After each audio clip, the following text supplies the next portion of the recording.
I don't remember ever not making things. I grew up as the youngest child of 3 in Oregon, and I just always wanted to draw. My mom is extremely crafty. She's kind of like a master crafter at this point. And so she always had us doing crafting activities.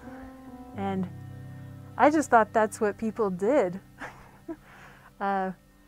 Growing up, we had pets. We had like 5 acres in these rolling hills with big tall trees and lots of ferns. It was very lush. And so I was just outside with the goats and the cats and the dogs, playing in the mud often. I loved mud, and then it's very ironic that I now live in a mud house. And Eli taught me how to make adobe bricks. He's like, okay, we're gonna do adobe bricks. I'll show you how to make bricks. You take the mud and you put it in the form. Then you take the form off and you let it dry. Then the next process is you make the mortar, which you take some dirt and you put some water in it, and you think, well, this was just like the adobe bricks. And he's like, yeah. Then you have a house. So I've gone back to, I guess, being a maker. I like to use the word maker because I guess it's a catch-all. If you're making something, you're making something. If you're not, you're not.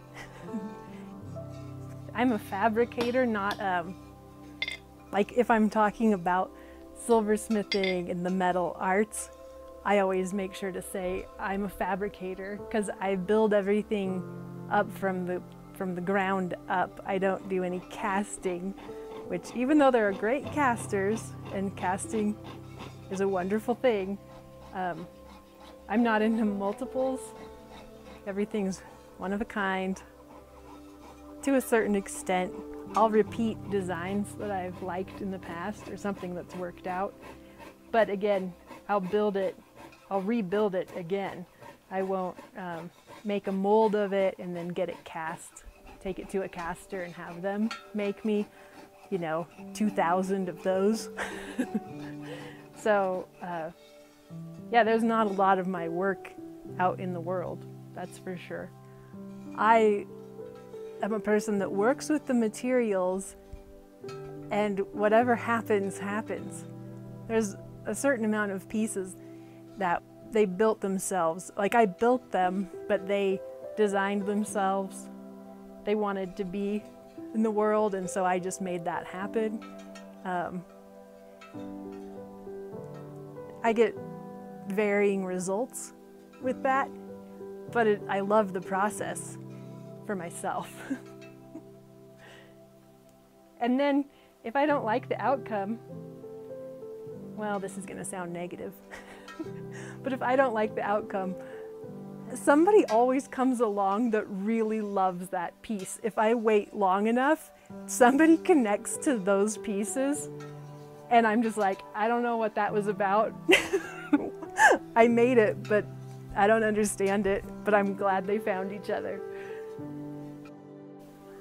I guess when I'm working on these pieces that are essentially building themselves, they always challenge me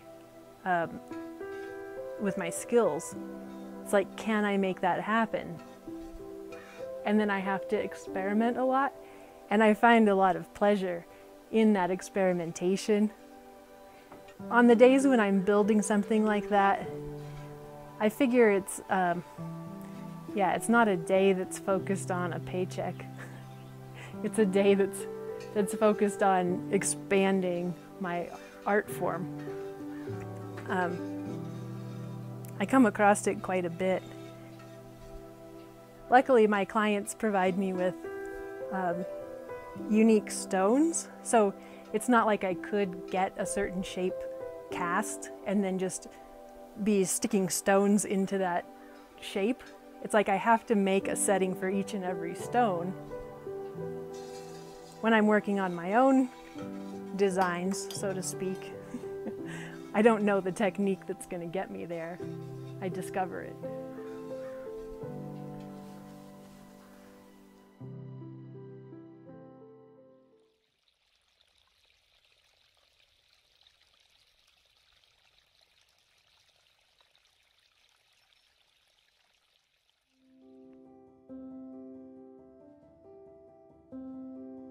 I came to Dixon on the group of people that had gone to graduate school in San Miguel, and we all ended up here in Dixon. So that's kind of how I got connected to this little town, and been here for over 40 years now.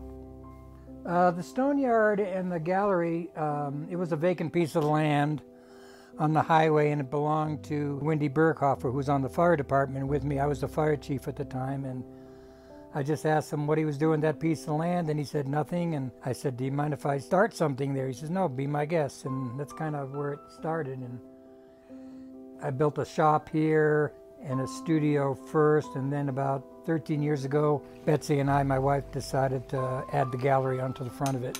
That's what we have going here now. So it's a studio and a gallery space and a place where people can learn to carve stone and buy tools and see my work, Betsy's work, Jane Burke's work, and Susu Knight's work, Jamie Lang's work. Those are our major gallery people that we represent. My friend Kazutaka Uchida from Japan, we also represent him in the United States. So it was not too long ago that we decided that we wanted to expand our scope here a little bit, because we've been teaching stone carving. This would have been our 20th year that we've been teaching stone carving classes. And we decided that maybe we could start teaching other classes and bring in guest artists and expand our offerings a little bit. And so Betsy applied for and got granted a 501c3 status. So now we have access to grants, and it's an educational 501c3. So right now we're in the process of gathering ideas from people around town and out of town about what they would like to see happen here. So we have 3 or 4 proposals that we're considering right now. And since the colleges are closed, we thought we would concentrate on those things that ordinarily would have to be inside a building, or that we can offer outside a building, because we have the space to do that. So we thought it might be a good fit to do things that we can do in the fresh air where it's a little healthier. So that's kind of where we're at, and we'll see how that develops. I think I took place in the 2nd studio tour and maybe the 3rd. I think I maybe missed the 1st, and then I think I missed a lot of them in between, maybe 10 years worth, when I was basically doing mostly heavy-duty construction stuff, and I wasn't really doing that much, enough art to be on a studio tour. And then I think I've been on it fairly continuously for the last maybe 25 years. But the first studio tour was interesting. It was a small group of people, and we were all more or less professional artists, or we had all gone to art school. And it was a big surprise when we put our $100 ad in the newspaper, and hundreds of people showed up on that weekend, and that was sort of the beginning of the first studio tour. And it's gotten to be a big event, as everybody knows. Now we have hundreds of people that come through on the weekend, and it accounts for a large portion of our yearly income, and it's offered a lot of exposure that you wouldn't have gotten otherwise, because a lot of people see your work, and it's a lot of word of mouth, which is one of the best things about the studio tour, is that a lot of people get to see your work, and if you do good work and you do it year after year, then you will automatically build yourself a clientele and a group of collectors, you know. And I think over the years, the studio tour has expanded its the kinds of work that gets shown now. It's a little bit more community-based. That's good, I think, in a lot of ways. I think the thing that made the Dixon Studio Tour so popular and so sustainable is that it's got usually high-quality work, and the town itself is really an interesting place, and people get to see studios that don't look like they're, you know, sheetrock places cut out of some sort of cardboard blueprint somewhere, and they get to see a lifestyle as well as a person's artwork. So it gives people a complete picture of what it's like to be a creative artist.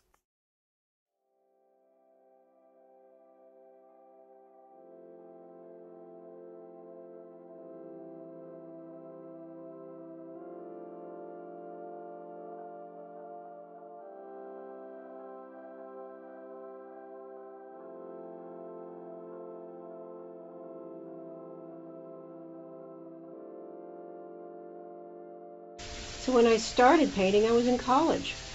I was actually in high school painting, but we won't show you those paintings.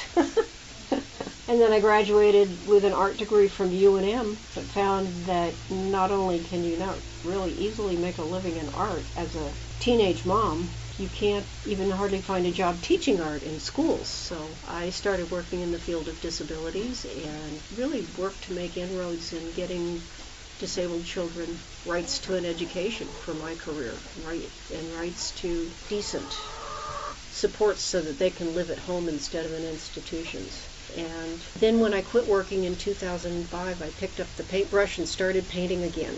Watercolor, people ask, why watercolor? It's like asking, why did you marry that guy? You try things out and you find what you like.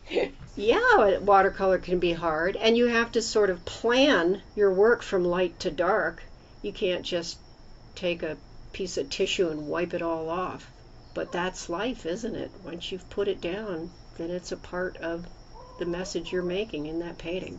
Watercolor has become enjoyable partly because I paint with the Taos Watercolor Society, the New Mexico Watercolor Society, and these are organizations that have shows, juried exhibits. It's a whole world in itself of camaraderie. I went painting just yesterday with the Taos plein air painters. Now, they're Taoseños and people from the outlying areas like me. And next week we're going to the ski valley. You know, a week ago we went to the Rio Grande Gorge, and oh, they love to come here. I've lived here in Embudo for 30 years. Dixon and Embudo are kind of interchangeable parts of the Rio Grande Valley here, just as you're entering the gorge, heading upstream into the Dixon area. We picked this spot because we can live in an apple orchard, enjoying the river and farming and all of that at the same time. And at an elevation that's really only about 6,800 feet, so our winters are manageable in terms of snow and getting out. Back in the days when we used to have to drive to work. Now, we live by the seasons here. Just staying home is a great place to paint. Because I like to paint the interaction of humans within nature and animals within nature. There's often, I put an animal like a pair of eagles, or this is called Ghost Dog on the Rio, because I used to have a dog that loved to go upstream with me. Now he's not with me anymore, but his dog is in this painting. You know where it is? Right there. You would never know unless you really, really looked at that painting. That's Red Dog. Now look that way.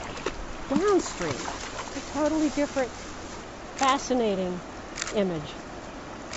So, that's why I paint the river over and over.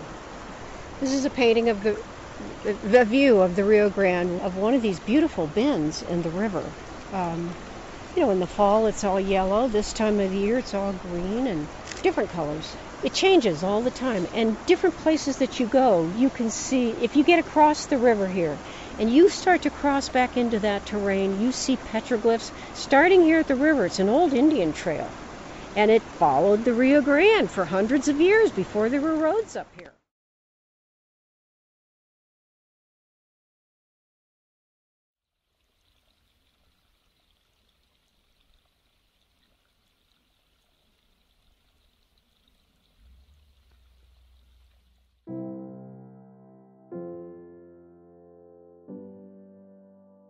My name is Sheena Cameron, and I've been in the Dixon area since 1982. I came with a friend. We drove up into Taos, saw Double Rainbow, saw all sorts of art galleries. And I first lived in Chamizal, and then I met some Dixon people at a craft fair, and they said, you should live in Dixon. I moved to Dixon the next year, and I've been here ever since. As soon as I built this place here in Canada, built this in 2001, I just couldn't resist getting into clay. Originally, I really thought that I'd get into figurative work, but kind of make it more symbolic, like somehow putting a lion's mane on a woman's head. Just various things that would indicate our symbolic connection with animals. And I think part of the reason I tend to do more women than male figures is that I think a lot of women who went through art school and went through the traditional art history classes like I did. I went to art college in the late 60s, and art history classes were kind of out of the 50s. There were maybe one or two women ever mentioned in the whole of anything. And I think that over the years, myself and other women have just decided that, you know, the museums are so full of female figures done by men that it's time that there were more female figures done by women. So the horses that I've been doing, I hadn't intended to specialize in making horses.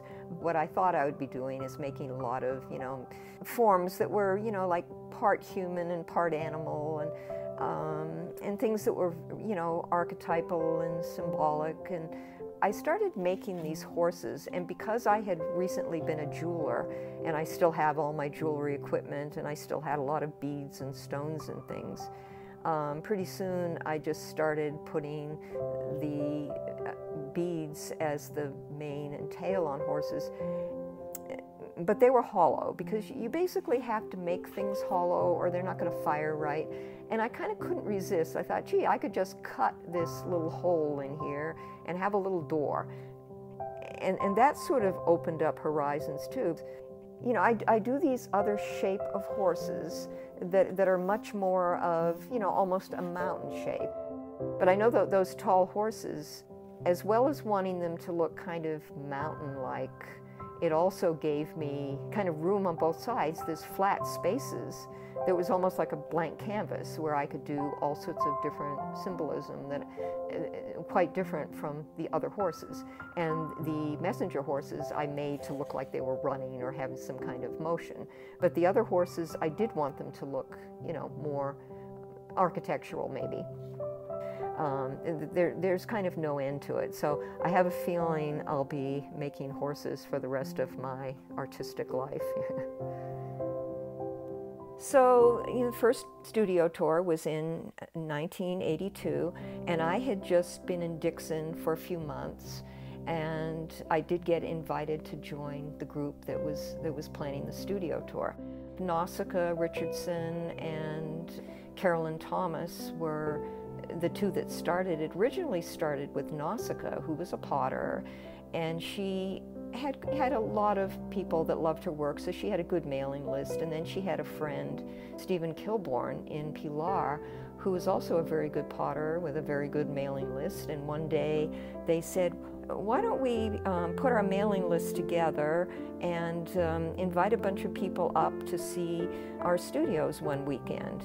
I think it was La Cienega, I mean, I might be wrong, but there was this one other little town in New Mexico who had had a studio tour, and that had gone really well, and they said, why don't we do that here? None of us really expected much to happen, and all of a sudden the day came and people started pouring into town. It was a lot of fun, and I mean, a lot of people have stories like Sandy Funk lived down one of the arroyos, and she wasn't expecting much to happen, but she decided that she ought to, you know, sweep her porch at least. So she goes out there in her nightgown and starts sweeping, and all of a sudden all these cars full of strangers start driving up. So by the second year, we were a little bit more prepared.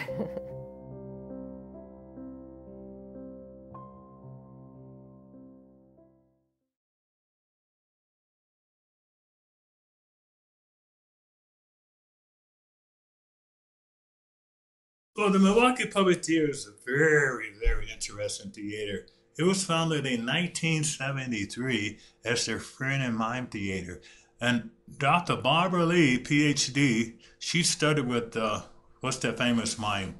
Marcel? Marcel. And she started a public theater with Mike Monahan. What I like about them is just, it is an outreach kind of thing. But they discovered me when I was a pretty good artist in high school. But I never thought I was an artist. And then all of a sudden, I started painting, and I had a show at the University of Wisconsin. Dr. Barbara Lee happened to be there. And at that time, I was painting masks, African motif. So that's why I made those giant puppets that you see like that. It came all the way from there. And we have 5 of them, and you can see it right there on that door. Those puppets represent different ethnic groups. In order to get to Dixon, first I had to leave Milwaukee, which was in 2004. I came out with a little nurse, and I just wanted to get out of the cold weather. So we have one box, and we got on the Greyhound bus in 2004, and we came to Santa Fe. Arrived very late at night, and there was a lot of fun, and we stayed there for about 1.5 years.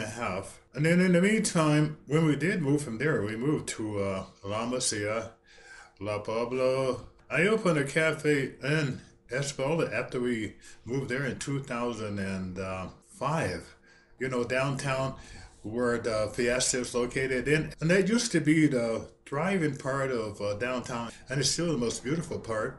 And at that time, they gave me a very good deal on opening a cafe because they were trying to revitalize that area. And the name of the cafe was Global Warming Cafe.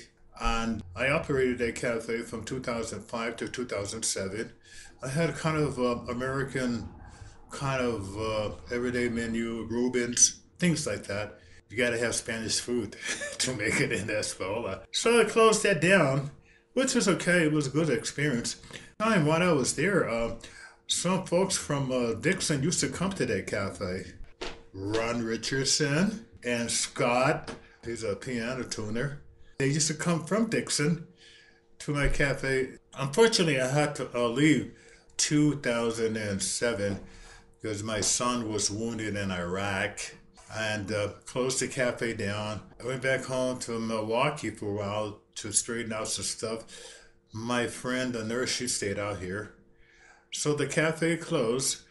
But in the meantime, I came back, and stayed here until 2012 with the lady I came out with to go back home to take care of her aging father and mom. And I drove her back home. But I still believe in love. I do.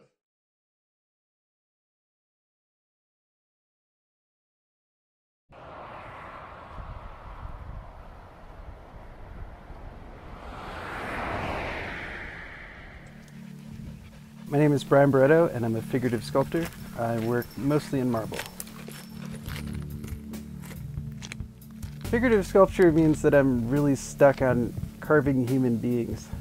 It's like one of those things when you look at something and you see a face identified in it or something, and I just tend to see figures.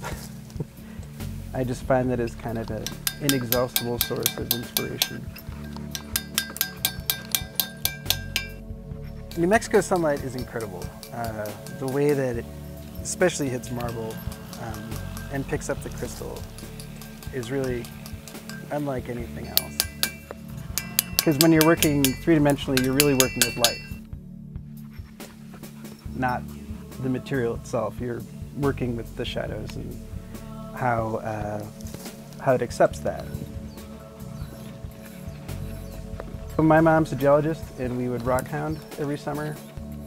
One year we were hunting for fossils, and I found an oreodont skull. It's like a prehistoric deer, essentially. And I could see part of the skull coming out of the matrix of the stone. So that summer, I begged my dentist for a dental pick, and I excavated the skull with this dental pick. And I think that was my first real experience with stone. You have to constantly be reassessing what you're doing and walking around it and really interacting with it. And I think there's something really tactile about that I enjoy. It's one of the only things that I do in my life that I am fully engaged and I'm not thinking about anything. I'll forget to eat for 6 hours. I won't, you know, I'll crack a beer and I'll find it 4 hours later. And I think you find yourself sort of inside the material. Like, people talk about a flow state, and I don't want to get super woo-woo about any of this, but it really is truly, I am not thinking about anything other than what I'm doing. It is kind of a self-care thing, for me at least. And that's really like an insane gift.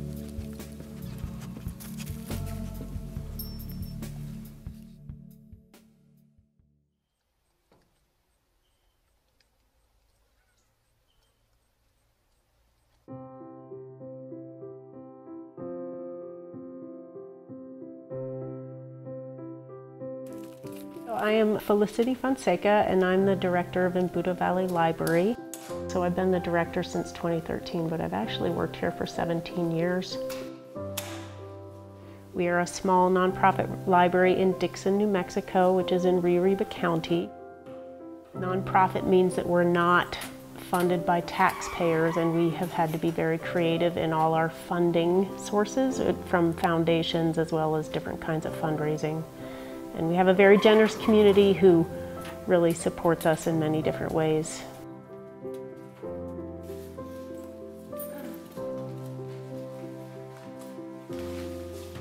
The library serves different purposes for different parts of the community.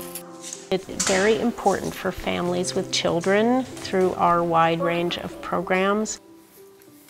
We have a STEM program, we have an early literacy story time, we have an after-school program, which is a full care after-school program including a snack. We have a summer reading program, we do oral history work in the community. We have a Baile Folklorico program that pairs with our annual fiesta, with the village fiesta. I'm sure we have more programs than that too. That's a sampling. And of course we run a public library also. And children and families are still coming in and checking out lots of books. And then there's a whole other part of the community who uses the library more for, you know, yesterday I helped someone with their unemployment claim. And people come in for notary services, or maybe they need to fax something related to their health care. The library is a place of community connection. You know, we try hard to have it be an institution that serves everyone. Bye! We're trying even harder in some ways to make that happen now.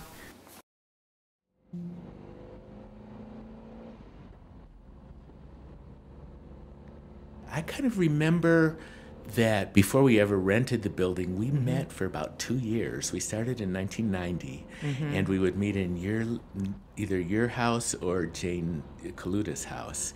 And it was mostly you, me, Liz, my wife, Bob, your husband at the time, Jane, Celeste Miller, and that was kind of the main core of people who would meet. And then we'd have this rotating.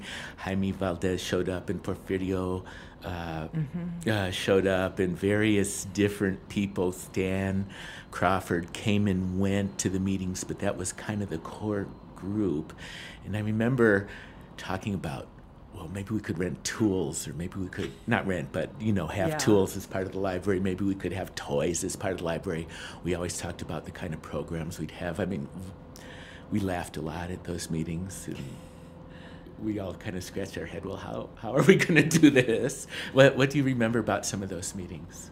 Anything in particular? I don't so much remember the organizational meetings as I remember the first months of being in that location in what used to be the Dixon post office, and how we of course existed on donations to begin with before we got our first donations from the community and from the county, but going through boxes and boxes of old National Geographics and old textbooks and the kinds of things that our friends had in their garages for a long time, and really figuring how we made that next step beyond donations, And I remember Jane Kaluta.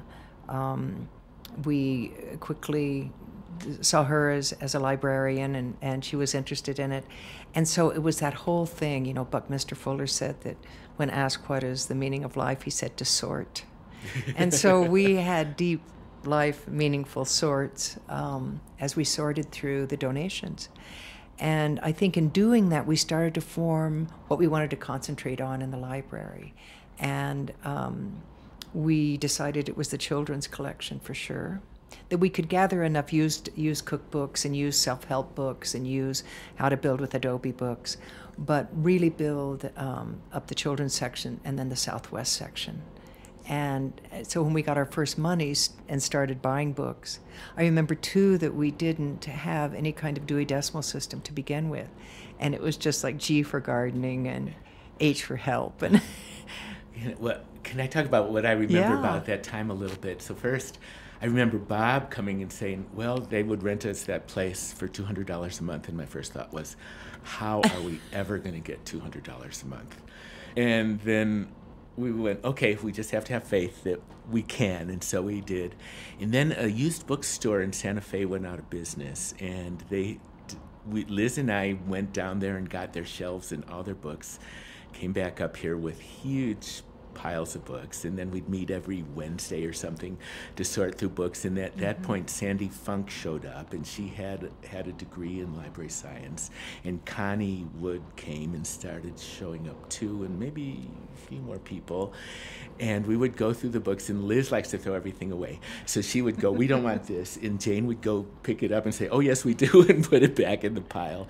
And I mainly remember lots of 1950s decorating books, specifically, that Liz was trying to toss and Jane was trying to keep. And then I remember the day we opened, which was May of 1992, and 50 people checked out books, or 50 books were checked out. And I remember before we ever started, is this just going to be a club for us to go read? I mean, how is this? Are people really going to use it? And then that week, a couple days later, I saw two kids walking down the street with books they had just checked out of the library. And I went, yes, this is really going to work. It's going to work.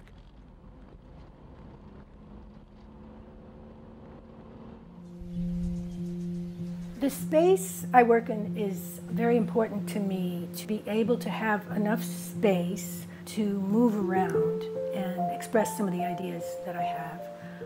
I've separated my studio into a working bench where I cut, and drawing space, and then a soldering station. And I move across the room all day long, back and forth, to kind of give me an opportunity to think a little bit. I use a variety of metals. I use silver, gold, some copper, some new gold, all with a different intention of creating color and texture. But my basic concern is the movement of metal. My background in dance and movement has influenced this in my work as I continue. In sculpture, it's more of forging. I use larger hammers. I use smaller hammers for my sculptural jewelry. Often I'll start out with a natural form and then simplify the form. I feel like I dwell in the impossibility, as Emily Dickinson says. One idea leads to another.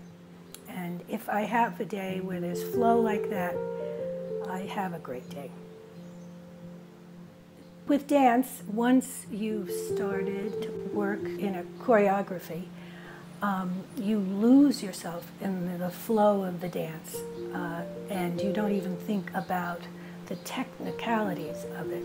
You just let the flow kind of take you. And with metal, it's the same way. You don't concern yourself, well, this is hard to do, or this isn't hard to do, or I'm not going to be able to do this, I will be able to do this. You have a sort of this germ of an idea, and if you let the technical stop your flow, you might reject the the idea. So you shouldn't reject any idea that's new to you. I also like very much the alchemy of the metal changing in the forming of metal, which has to do with movement. You know, I was able to take this flat piece of metal and make it into this wonderful form. I mean, it is wonderful to me. Anyway, I will take a flat piece of metal and make it into a form that I maybe have never seen before or even visualized before. And make a sort of a dance out of the metals. I did dance when I was younger. I did modern dance in New York. I studied art history, and then I came to New Mexico and needed a job, and I took various jobs.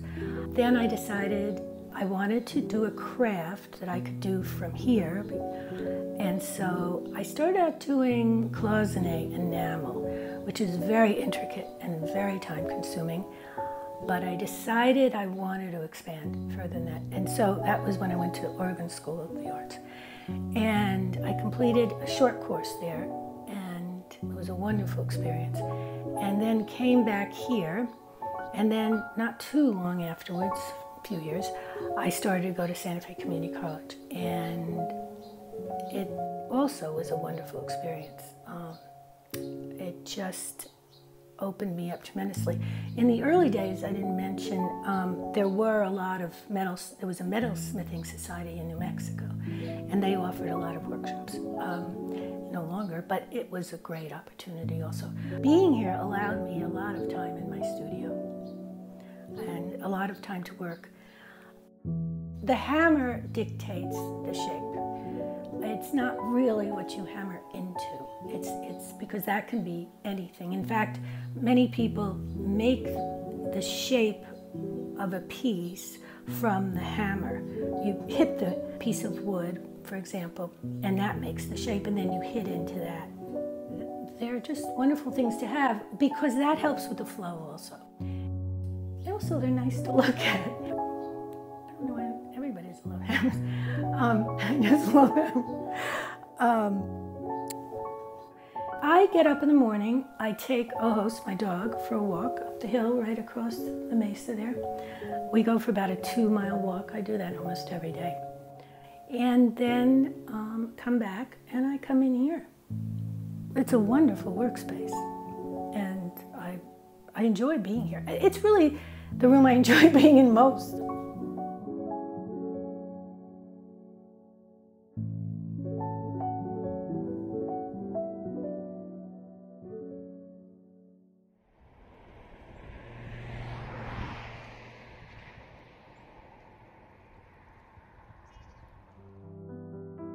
Despierta means wake up, you know? And it's like she's just begging people to wake up. And then you ask, wake up to what? These are some of my books of poetry, some of my smaller self-published chapbooks. And they are often bilingual. You'll see the English on one side and the Spanish on the other side, the translation. And some of them are epic, like the Virgen de Guadalupe. This one actually is one of the original manuscripts. And this is translated. This is in English and in Spanish. And this book is primarily in English, but it's in Spanglish. There's some Spanglish poems here as well. And then of the things that I am working on, just finished, these are pandemic poems. Odysseus encounters the sirens, and this is based on Homer's Odyssey. And it's an epic poem. I like writing sometimes very long poetry. Toward in a way is very much about the pandemic, in that we need to move towards a new future and create a new future. So we need to be constantly focused on moving toward a brilliant, beautiful, humane, and loving future. The other poem is called The Poetic Revolution of Love. That's a separate poem. And then there's several other poems I write every day, every single day. And I write about what I'm going to do. I have my schedules, and then I will write like a poem. And I wrote about how the day went, and I'll be showing you my journals. I like doing journal writing. I have even a baby journal in the car, because if I get an idea in the car, I'll pull off the road and I'll write in my tiny journal. Over here, I'll show you some of the music. This is a piece that I want to have ready for the art tour to be available online. It's called Oración de Paz, and this actually comes from my latest opera called Daniel's Dreams of Cesar Chavez. And Daniel is in present time, and he starts dreaming about Cesar Chavez, and it was absolutely fascinating. Cesar Chavez, I feel, should be written about more. And of course, Huerta is wonderful too. She's in this opera. My process has to do with surprise. I might hear something in my mind, but oftentimes it just kind of comes to me, and it's like, oh. And I love surprises.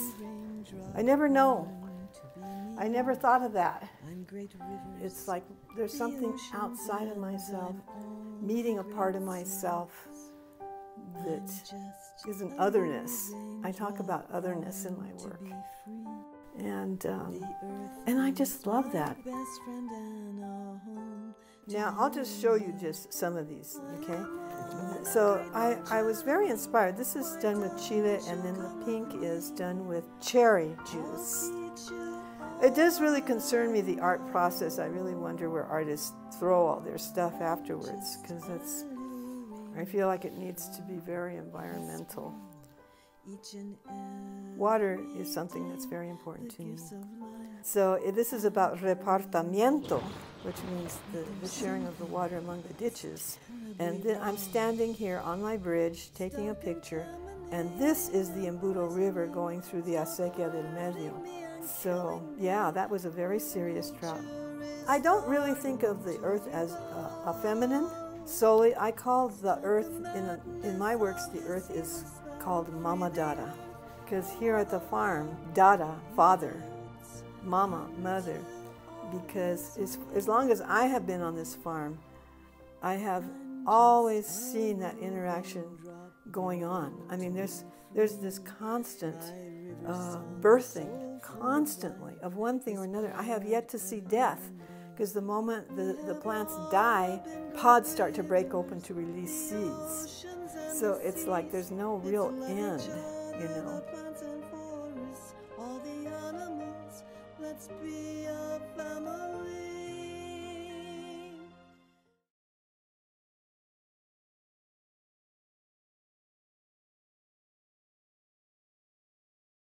This building was, as my late landlady, the first landlady, her daughter owns it now, it was a gas station, grocery store, and non-alcoholic pool hall. So when we first persuaded her to let us clean it up and rent it, had all this stuff, amazing display stuff, some of which we used.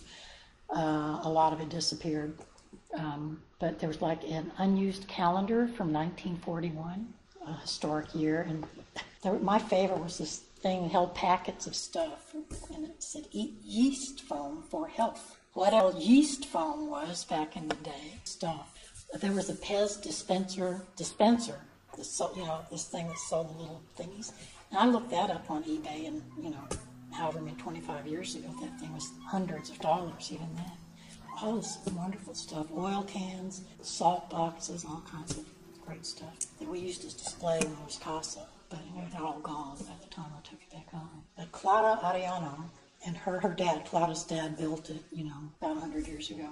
And Clara and her brothers, when they were little, he would send them down to the river with a horse and buggy to get rocks. So it was the kids' job to stick on the rocks in the cool of the day, she said, because he wasn't mean. I don't know if you've seen the east side of the building with that quartz rock stuff over the windows. It's really well done. And it's an authentic because they used river sand for, you know, for their mortar. You can just pick it out with your fingernail because you need sharp sand really to make a good mortar. So when this entire wall fell off, I think Bob Brendan's daughter Willa and her boyfriend at the time put it back on. Big chunks of that corner's falling off, big chunks of your always falling off. And there's no bathroom or running water, but it just has a good feel to me. And since I knocked this wall out, I love that the sight lines are longer. It just feels better in here. It's just that it's been here for over 100 years and we're shooting for more. So much history. It's just crawling with history, this little bird. And I love being surrounded by all this other people's wonderful stuff. And I can listen to the music I like and not disturb my husband. And we'll just keep on keeping on until I can't do it anymore. Or if, you know, it really looks like brick and mortar stores are in our rearview mirror after the pandemic. It could be. Well, but way back in the day when Jeannie and, you know, about 10 of us in town thought it'd be nice to have a place to show in town, we started Casa de Piedra. Guess why? And that lasted, well, I left around 2001. They soldiered on for, well, not for long. They quit a couple of years after that. The métier, you know, your métier is, in English now, it's your thing, your profession, your groove. But it literally means loom in French. So I thought, oh, that's a frame, a loom. So I thought, that's a fun play on words. I also enjoy wordplay, like the title of my pieces. I had one, it was mostly tapestry. It was a lot of beiges and tans with these pops of color all over it. And I called it A Lot Like Switzerland. Because what the hell does that mean? Because it's mostly neutral. Sandy Funk, whose work we carry, her clothing and her pot holders and other hand-painted items, was a founding member of the studio tour in 82. I think it was 82. And they just put out a little flyer on 8.5 by 11. They didn't know what was going to happen. So Sandy, it's Saturday morning, she says she was out sweeping her porch in her nightgown, and all these people start coming up her driveway. And it happened to be at Sandy's house chicken killing day.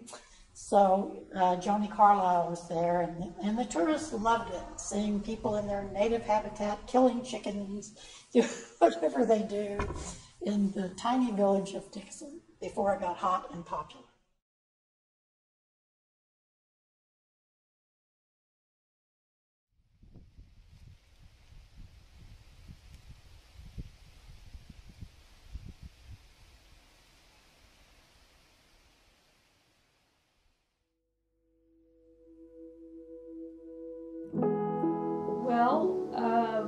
My dad was an art teacher, and he wanted to start teaching the crafts, and he just went out and learned them all. And he would get the equipment for his classroom, and then he would get an extra one for us. So in our home, we had a loom and a potter's wheel and an enameling kiln and, you know, clay bins and several different crafts. He did jewelry, silver, glass, wood. He was a huge woodworker. So anyway, when he learned weaving, I was 10. And I wanted to try it, and he set the loom up for me, and then after that first setup, I was on my own, and I would set it up myself and make what I wanted to make, and I just kept doing that. And then when I went away to college, it was like, I needed to bring the loom with me, and it just, I always had a studio, and that was my lifelong medium. The Navajo has their own traditional design of a loom and their way of weaving the fabric and their way of changing colors, you know, making the different shapes. They develop their own style, and we leave them to it. They're masters at it, but they picked up a lot of the working with the wool from the Spanish that came over and brought the sheep, and they kind of made it their own. Yeah, so Navajo weaving was the first tapestry weaving that kind of turned me on to tapestry. And that's what I wanted to do. You know, I love the pictorial aspect, the sort of heavy single object of the rug or the piece, whatever it was going to be.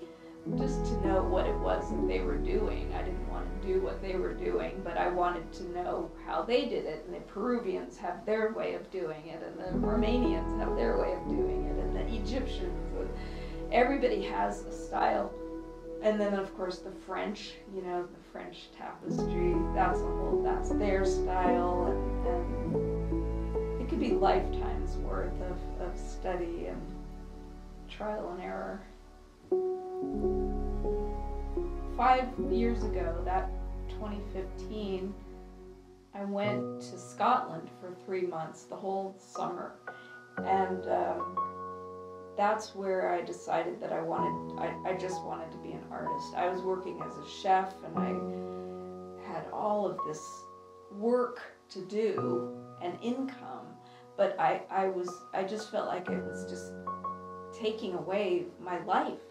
And I had this, you know, awakening when I was over there, because it's a very textile oriented culture, and I just spent 3 months just looking at art and walking around, and that's when I sort of woke up and said, when you go back, you have to just do your art and live in a way that was within the means of what I could do.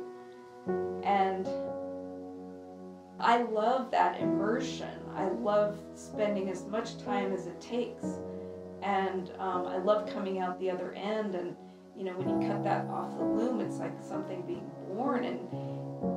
But so much has been going on in the time that you've been working on it. I always say that the art that you see is a byproduct of this journey that you've been on to create it.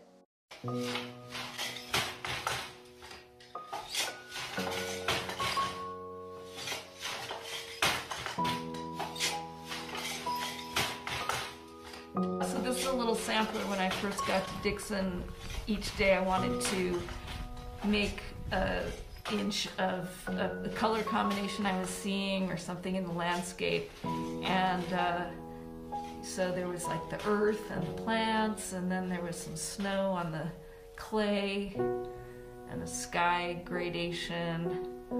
And the first night I got here, there was a rattlesnake on my patio, so that's my friend, little prairie rattlesnake. You know, and more gradations in the sky, little puffy clouds. And then right down at the end of 75 meets 68, there's this really, really slanty formation, and I just had to make that diagonal. The river, you know, kind of tell a story.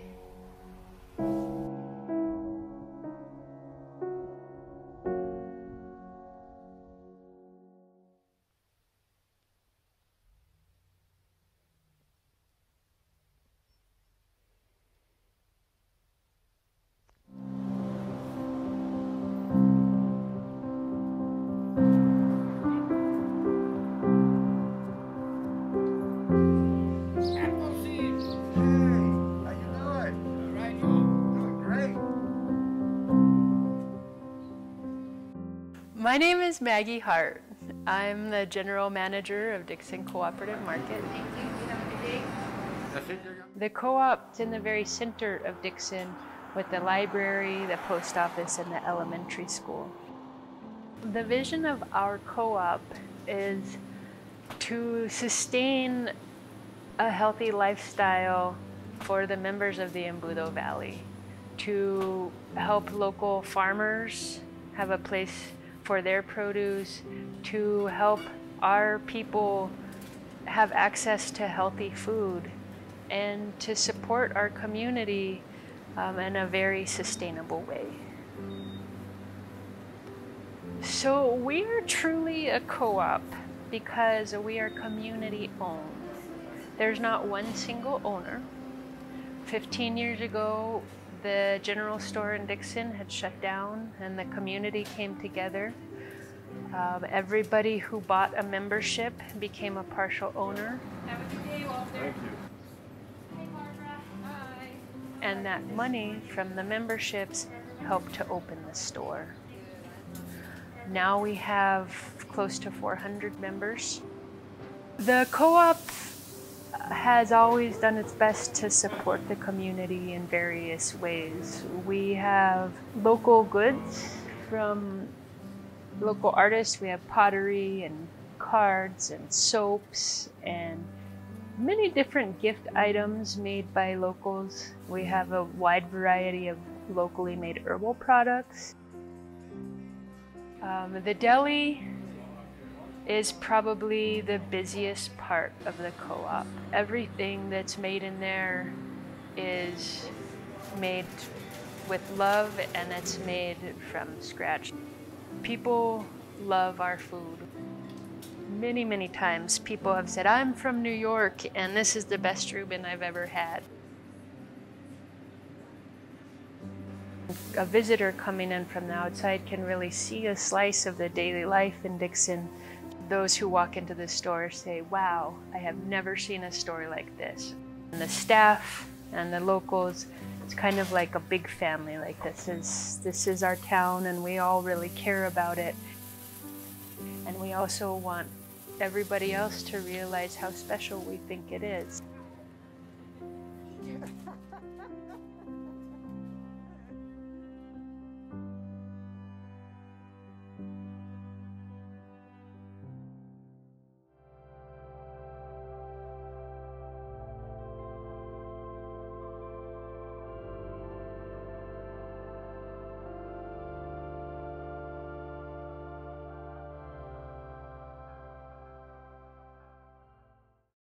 Happy Rat Studio. I often get questions or comments about the name. The name came from a sculpture I did while in graduate school. Yes, I am the year of the rat. I had spent more than a decade in advertising in Boston and Providence. I knew that wasn't where I needed to be anymore. So I grew up as a figure skater. I started coaching skating when I was 16, so I knew I loved to teach. So the thought was I would go into art education and to get my master's. But once into the program, that was not a good fit for me. So I changed my major to ceramics because I had fallen back in love with clay, much as I had as a child, and I started sculpting animals again. My graduate show was all sculpted animals, including a life-size baby elephant. I had a few animals I had sculpted as a young child, as well as some work I had done in high school, and ventured off on my exploration of ceramics. And my co-creative director, who was a writer from New York, connected me with Mabel's. Mabel's was on Madison Avenue and also on the plaza in Santa Fe. And it was a really wonderful animal-themed gift store, and I connected with the owner after sending her a ceramic cat. Mabel was a cat, and I spent a weekend in New York designing a whole line of ceramics specifically for Mabel's, but then that expanded out to across the country, Japan, and Canada. A move to Texas unexpectedly was the demise of my studio, so I started to move into tile work, which was something that had always interested me. Then a friend put together a show called Steel and asked 10 of us to be part of that show, and that was the impetus for playing in glass, something I had always wanted to do.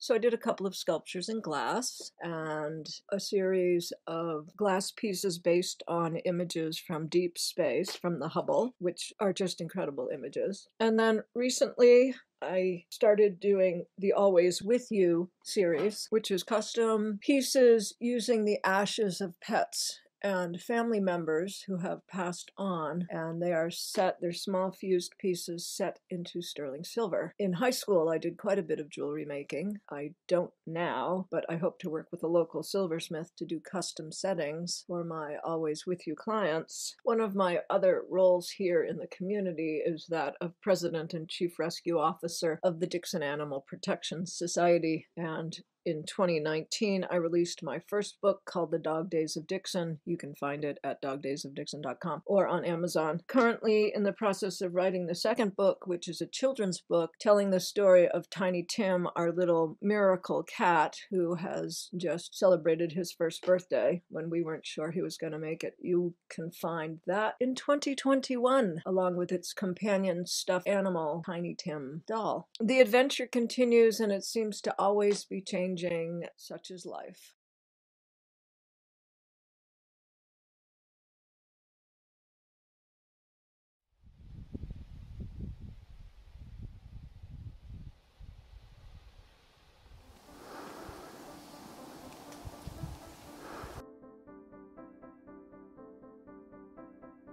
So hi, my name is Tanya Martinez and we are at One Straw Farm. It's our lovely small organic vegetable farm and flower farm in Dixon, New Mexico. And I go by the moniker of Seasons Muse for my dried flower arrangement business. We grow lots of flowers, a lot of flowers for fresh cuts, and then we also dry a lot of flowers for the dried flower arrangements that we make and that we sell at the Santa Fe Farmers Market as well as the Dixon Studio Tour. My dad was a wildlife biologist, so we basically only ever camped. Camping was just one of those things where you learn from nature, you entertain yourself. And as a little girl, I loved fairies, of course, you know. So I just entertained myself making these really intricate fairy houses with leaves and flowers and grasses and braiding grasses. So I have a lot of designs that are very New Mexican, you know, very farm, fall oriented, but I also have a lot of other designs that are reminiscent of that little fairy child in me. We basically turn the whole house into a gallery and we put up the arrangements. We hang the arrangements on every possible wall. So you're going to walk in to see some really rich colors, beautiful colors, New Mexican Southwest style colors with a pop of red from the red chile piquin, you know. And then you would also see some really rich, beautiful colors from the status, you know, the purples and pinks and the marigolds and the straw flowers and the zinnias. I'm very inspired by food crops that have social and cultural and even, you know, mystical or medicinal value to New Mexico and to the various cultures that have thrived, survived and thrived in New Mexico. So I try to incorporate a lot of different foods like the Three Sisters. The Three Sisters are corn, beans, and squash. I'm able to create works of art that call to mind artistry, but also call to mind a people and a culture and a sense of place.